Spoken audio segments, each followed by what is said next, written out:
और अब जो बात है कि आप जानते हैं कि कई चीजों पर जो हम लोगों ने प्रतिबंध पहले से लगाया था, तो अब उसको देखते हुए अब जो आप निर्णय हो गया है कि जो पाबंदियों के बारे में कि स्कूल, कॉलेज, कोचिंग संस्थान एवं अन्य शैक्षणिक संस्थान जो 18 अप्रैल तक माने आज के दिन तक जो तय किया गया था पहले, अब उसको बढ़ा करके 15 मई तक बंद रखा जाएगा। ये हम लोगों ने तय कर लिया कि जिस तरह से जितनी स्थिति बढ़ती चली जा रही है, तो अब इसको 15 मई तक बंद रहेगा। और इस अवधि में राज्य सरकार के विद्यालय और विश्वविद्यालय द्वारा किसी भी तरह की परीक्षाएं भी नहीं ली जाएंगी। तो इस तरह से ये कर दिया गया 15 मई तक का।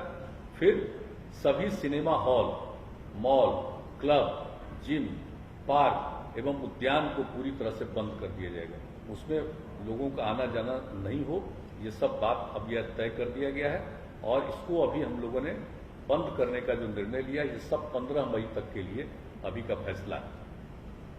और उसके बाद जो हमारे जो सरकारी और गैर सरकारी कार्यालय हैं, अब उसके बारे में एक आज निर्णय लिया गया है कि इसको 5 बजे तक रखा जाएगा, 5 बजे बंद। और आप जानते हैं 1/3 33% लोगों को ही एक दिन में काम करने के लिए कहा गया है। नहीं, जैसे हेल्थ वगैरह को छोड़ करके उन सब चीजों का नहीं, जो इसेंशियल सर्विसेज है उसकी बात हम नहीं कर रहे। बाकी जितनी सेवाएं उसके लिए जो किया गया था, तो अब उसको कर दिया गया घटा करके, जो 6 बजे तक का उसको घटा करके 5 बजे तक का कर दिया गया है कि बिल्कुल उसको 5 बजे तक ही बंद कर दिया जाएगा। और प्रतिदिन रात्रि में 9 बजे से लेकर के सुबह 5 बजे तक नाइट कर्फ्यू लागू रहेगा। पूरे बिहार में हर जगह पर नाइट कर्फ्यू लागू रहेगा, रात में 9 बजे से लेकर के सुबह के 5 बजे तक। यह एक निर्णय हो गया है। और सभी दुकानें, प्रतिष्ठान, फल एवं सब्जी दुकानें, मंडी तथा मांस एवं मछली की दुकानें अब शाम जो 7 बजे तक रखे थे खुला उन लोगों को, अब 7 बजे के बजाय 1 घंटा कम करके 6 बजे तक उसको अब खुला रहेगा। 6 बजे के बाद वो खुला नहीं रहेगा। यानी सभी दुकानें, प्रतिष्ठान, फल एवं सब्जी दुकानें, मंडी तथा मांस एवं मछली की दुकानें अब शाम 6 बजे तक 6 बजे बंद हो जाएगी। 6 बजे तक ही खुला रहेगा। और सवेरे से जब से खोलना है खोलें, यह नहीं है कि सुबह कब से खोलना है, जब से भी खोलना हो, लेकिन उनको 6 बजे तक ही रखना है। 6 बजे वो बंद हो जाएगा। और इसके बाद जो रेस्टोरेंट है, ढाबा है, भोजनालय में बैठकर खाना प्रतिबंधित रहेगा इन सब जगहों पर। लेकिन होम डिलीवरी एवं टेक अवे सर्विस का संचालन 9 बजे रात्रि तक होगा। 9 बजे रात तक वो सब लोगों के यहाँ पहुंचाना हो, कोई वहां से ले जाना हो, लेकिन वहां बैठ करके खाना नहीं। ये एक बात हो गई है साफ साफ कि उनको घर तक पहुंचाना हो पहुंचाएं, ले जाना हो ले जाएं 9 बजे रात तक। अब जो जितने भी सभी धार्मिक स्थान जो थे, वो जो 30 अप्रैल तक बंद थे, जो हम लोगों ने पहले तय किया था इनके मामले में सभी प्रकार के सब धर्मों के सब स्थलों को जो किया गया था 30 अप्रैल तक, उसको अब बढ़ा करके 15 मई 2021 तक बंद रखने का ही फैसला किया गया। सार्वजनिक स्थलों पर किसी भी प्रकार के आयोजन पर सरकारी एवं निजी पर रोक रहेगी, लेकिन जो दफन है या दाह संस्कार है या पूजा है, उस पर यह लागू नहीं है। वो तो स्वाभाविक चीज है कि दफन हो, दाह संस्कार हो, विवाह हो, श्राद्ध हो, तो इन सब चीजों के लिए तो सब लोगों को करना उनकी एक जिम्मेवारी होती है। उसको छोड़ करके बाकी जितने सार्वजनिक स्थलों पर किसी भी प्रकार के आयोजन पर सरकारी एवं निजी पर रोक रहेगी। अब जो कुछ भी पहले हम लोगों ने दफन, दाह संस्कार, शादी, विवाह, ये सब के लिए जो किया गया था और श्राद्ध के कार्यक्रम के लिए, तो उसमें जो हम लोगों ने किया हुआ था पहले कि जो भी करेंगे दफन और दाह संस्कार के लिए 50 का किया गया था पहले, अब उसको घटा करके 25, दफन और दाह संस्कार में 25 से ज्यादा मत करिए। और फिर जो शादी और श्राद्ध का कार्यक्रम था उसके लिए 200 व्यक्तियों का किया गया था, अब उसको घटा करके आज निर्णय लिया गया कि 100 व्यक्ति से आगे मत बढ़ाइएगा। कि जितना तेजी से फैल रहा है और किन्हीं को कुछ मालूम नहीं है, इसका बहुत नुकसान होगा। इसलिए इन दोनों के बारे में यह भी निर्णय लिया गया है। और इसके बाद दिन के समय भीड़ भाड़ भरे इलाके एवं सब्जी मंडी में भीड़ में कमी करने के लिए जिला पदाधिकारी बाजार एवं सब्जी मंडियों को सिलसिलेवार ढंग से स्टैगर्ड मैनर नए स्थलों पर खोलने की व्यवस्था करें।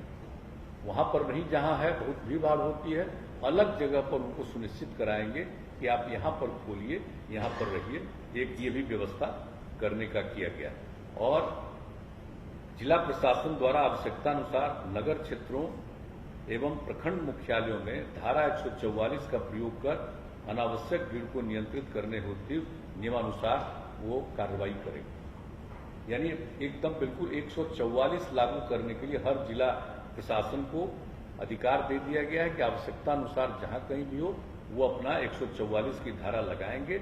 ये भी निर्णय ले लिया गया। तो एक जो अभी के बारे में जो निर्णय हो गया है, जिसकी जानकारी हम लोगों ने दे दी है, और ये सब जो है जितने प्रतिबंध लगाए गए हैं, इसके अलावे जैसे आवश्यक सेवाओं पर किसी प्रकार का प्रतिबंध नहीं है, जैसे परिवहन, बैंकिंग, डाक, स्वास्थ्य एवं इससे संबंधित सेवाओं, फायर, पुलिस, एम्बुलेंस आदि पर किसी प्रकार का प्रतिबंध नहीं, छूट रहेगी। और ई कॉमर्स की गतिविधियां एवं उससे संबंधित प्रतिष्ठान भी इस प्रतिबंध से मुक्त रहेंगे। अंतर जिला एवं अंतर्राज्यीय सार्वजनिक परिवहनों पर कोई रोक नहीं होगा, यानी परिवहन के बारे में जो कहा, और निर्माण कार्यों एवं औद्योगिक प्रतिष्ठानों पर भी किसी भी प्रकार का प्रतिबंध नहीं रहेगा। तो इन सब चीजों पर प्रतिबंध नहीं रहेगा, लेकिन बाकी सब चीजों के बारे में बता दिया गया है। कार्यालय के बारे में, दुकान के बारे में, किन किन चीजों को प्रतिबंधित करना है, किस चीजों को खुला रखना है, कितने बजे तक चलेगा, कार्यालय कितने बजे तक चलेंगे, और रात में 9 बजे से लेकर के सुबह 5 बजे तक का जो ये इंतजाम कर दिया गया है कि नाइट कर्फ्यू के बारे में, तो वो भी पूरे तौर पर सब जगह के लिए लागू करने का निर्णय ले लिया गया है। तो हम लोगों ने अभी ये किया है। और जैसा कि मैंने शुरू में कहा कि हम लोगों ने इसके लिए इतनी विस्तृत रूप से आज चर्चा की है, और सब लोगों का जो सुझाव कल भी आया, सबको देखते हुए सब लोगों को ये सुझाव दिया है। प्रतिदिन एक एक चीज पर सक्रिय रहेंगे और उसको देखते हुए आगे भी इसके बारे में जो कुछ भी करना होगा फिर उसके बारे में करेंगे।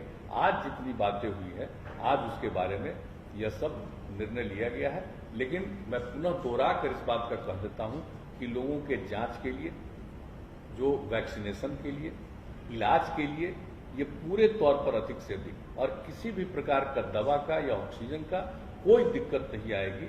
इसके लिए सब तरह के प्रबंध का, इसके लिए जो कुछ भी करना है किया जाएगा। बाहर से भी आएंगे, उनको काम देने के लिए भी जो करना पड़ेगा हम लोग उसमें मदद करेंगे हर तरह से। जो हमारे जितने चिकित्सक हैं और चिकित्सा सेवी जितने सब लोग हैं, चिकित्सा जुड़े हुए सब लोग, उनको जैसा पहले कह दिया गया है, हम लोग 1 महीने का और अतिरिक्त उनको तनख्वाह हम लोग देंगे। ये सब निर्णय ले लिया है। लेकिन एक एक चीज पर निरंतर नजर रखी जाएगी हर प्रकार से। और अस्पतालों की संख्या बढ़ाना, बेड्स की संख्या बढ़ाना, ये सब के लिए पूरा का पूरी बातचीत की गई है, ताकि जिस तरह से इस बार का दृश्य है, हम लोगों को पूरा का पूरा हर तरह का प्रतिबंध करना होगा। ये भी आज पूरे तौर पर बातचीत हो गई। तो यही है मुख्य रूप से।